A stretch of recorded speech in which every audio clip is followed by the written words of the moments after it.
AP రాజకీయాలు ఆసక్తికరంగా మారుతున్నాయి. కూటమిగా కొనసాగుతూనే మూడు పార్టీలు తమ బలం పెంచుకునే ప్రయత్నం చేస్తున్నాయి.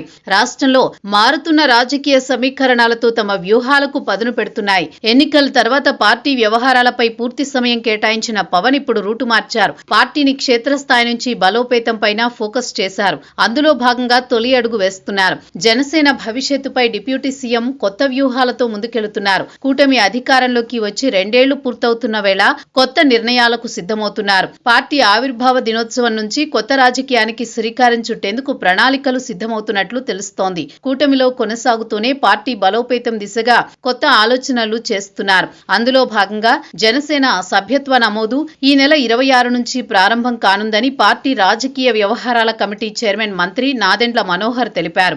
పార్టీ ఎమ్మెల్యేలు, ఎంపీలు, ఎమ్మెల్సీలు, కార్పొరేషన్ చైర్మన్లు, పార్టీ కార్యవర్గం, జిల్లా అధ్యక్షులు, నియోజకవర్గాల ఇన్ఛార్జీలతో టెలికాన్ఫరెన్స్ నిర్వహించారు.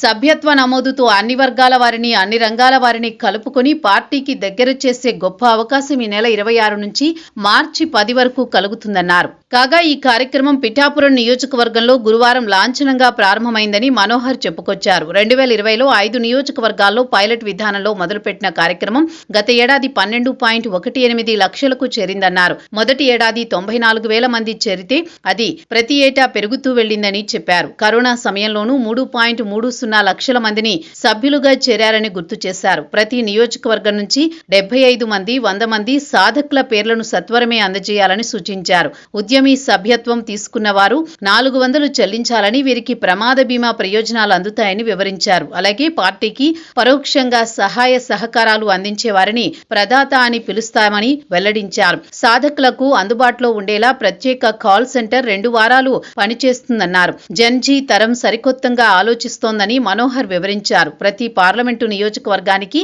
పరిశీలకులను నియమించనున్నట్లు మనోహర్ వెల్లడించారు.